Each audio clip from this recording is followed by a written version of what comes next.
জ্বালানি বা এনার্জি এমন একটি জিনিস যেটা সমাজকে এনার্জি যোগায়। জ্বালানি ছাড়া সমাজের কোনো চাকাই চলবে না, সব অচল। ডক্টর মিজান সাহেব বলেছেন, এই জ্বালানির একটা অংশ আমরা মিডল ইস্টার্ন কান্ট্রি থেকে ইম্পোর্ট করি, সবটা না। আমাদের নিজেদের ইন্ডিজেনাস জেনারেশনও আছে,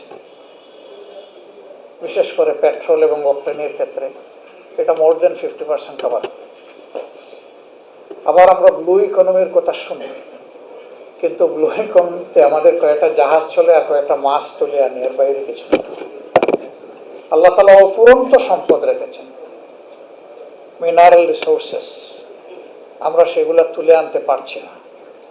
আমাদের সীমাবদ্ধতাটা কোথায়? দুইটা জায়গায়।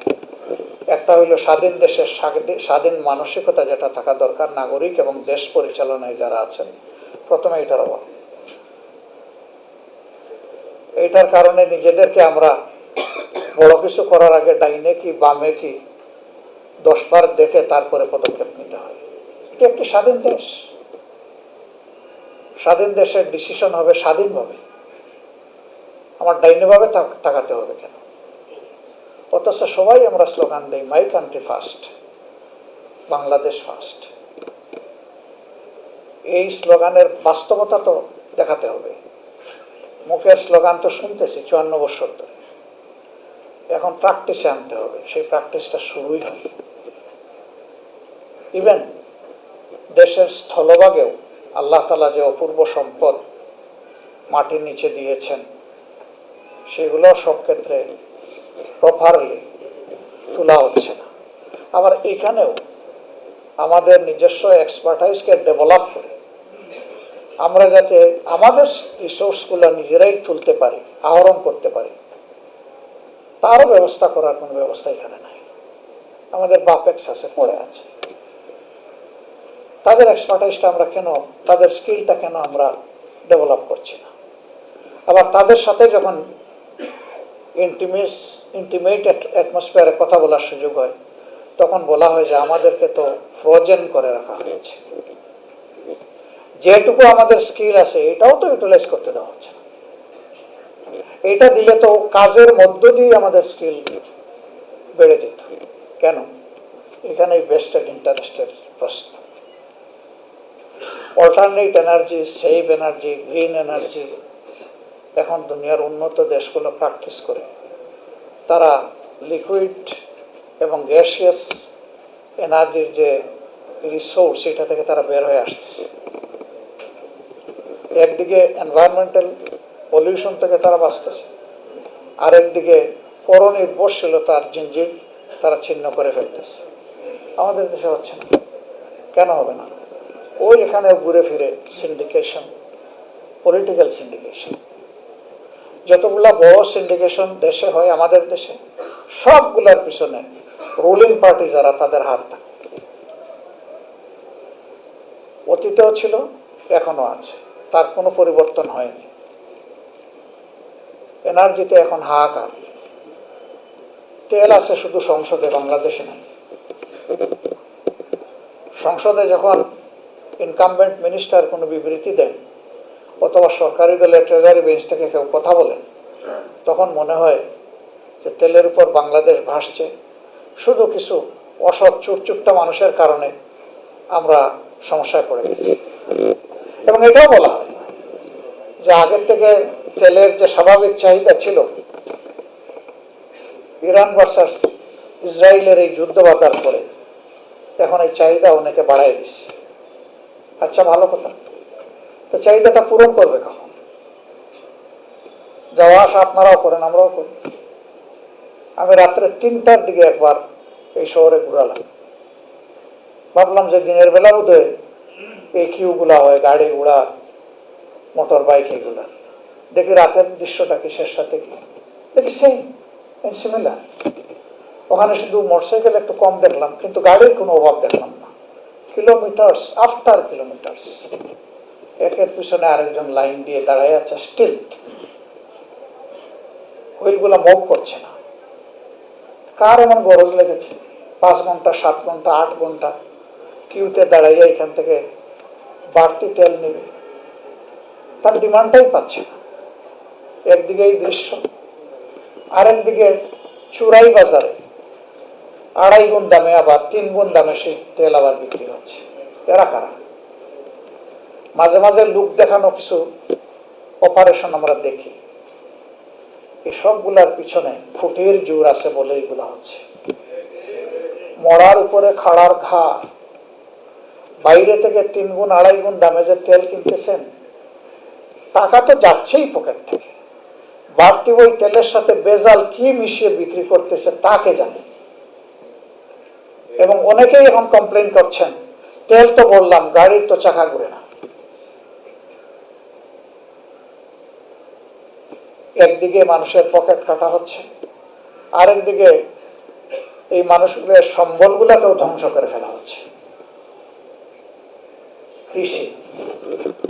কৃষিতে 18% ডিমান্ড।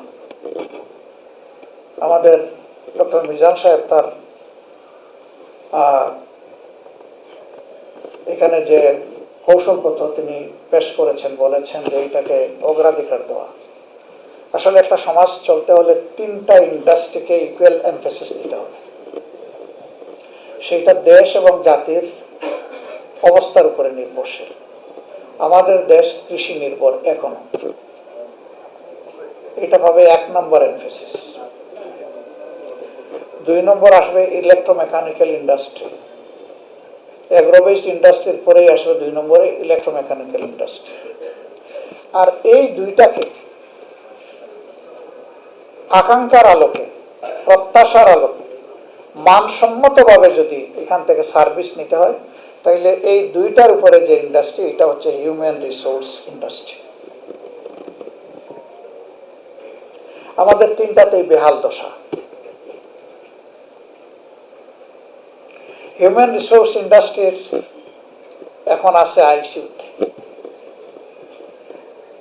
কবে এখান থেকে বের হবে আল্লাহ ভালো জানেন। এই ইন্ডাস্ট্রি ডেভেলপ করার জন্য দেশে অনেকগুলা ইউনিভার্সিটি গড়ে উঠেছে, পাবলিক ইউনিভার্সিটি, প্রাইভেট ইউনিভার্সিটি। ইউনিভার্সিটির প্রাণ হচ্ছে R&D, রিসার্চের উপরে সবচেয়ে বেশি গুরুত্ব দেওয়া হবে। আমাদের এখানে রিসার্চ বাজেট অ্যালোকেশন যখন হয়, তখন ফকিরের ভিক্ষা দেওয়া হয়। যা দেওয়া হয় এটাও প্রপার ইউটিলাইজ হয় না, এটা মিসইউজ হয়, পিলফারেজ হয়, লুটিং হয়, হয়তো বা তার একটা ক্ষুদ্র অংশ কাজে লাগে। আমরা এই ক্ষেত্রে একটু ব্যতিক্রম দেখি, একটু আশায় বুক বাঁধি, সেটা হচ্ছে এগ্রিকালচার সেক্টর। এ পর্যন্ত খাদ্যে যেটুকু কন্ট্রিবিউশন এগ্রিকালচার সেক্টরের, আমরা বাকি সেক্টরগুলোতে এটা দেখি না। এখানেও সরকারের সহায়তার চাইতে কমিটেড দেশপ্রেমিক মানুষগুলোর অবদান বেশি। এই জায়গায় যদি তাদেরকে প্রপার ইনসেন্টিভ দেওয়া হতো, তাহলে আমরা আরো অনেক এগিয়ে যেতাম। খাদ্য সম্পূর্ণতা মানে আমি সংজ্ঞাটা বুঝি না। খাদ্য মানে কি শুধু চাল? খাদ্যের অনেক উপাদান আছে না? সেই উপাদানগুলোর কতটুকু আমরা বাংলাদেশে নিজেরা প্রডিউস করতে পারি? আমাদের কতটুকু? আমি তো দেখি যে আমাদের পুরা বেলিটাই আমরা বন্ধক দিয়ে রেখেছি বিদেশের হাতে। চালেও আমরা স্বয়ং সম্পূর্ণ না। মাঝে মাঝে আমরা গাল ভরা বলি শুনি, আমার আমলে, অমুকের আমলে, তমুকের আমলে আমরা খাদ্যে স্বয়ং সম্পূর্ণ ছিলাম। এগুলা সব ফাঁকা বলি, ব্লাফ টু দ্য পিপল, মানুষকে ধোঁকা দেওয়া হয় এগুলা বলে। এই চালও আমাদেরকে 1 লক্ষ টন বিদেশ থেকে আমদানি করতে হয়। এর সাথে ডাল আছে, পেঁয়াজ আছে, মানে যাবতীয় জিনিস আছে, সবজি আছে। খুব বেশি যদি আমরা বলি, চাল এবং সবজিতে আমাদের মোটামুটি একটা অবস্থান আছে। বাকিটার অবস্থা কি?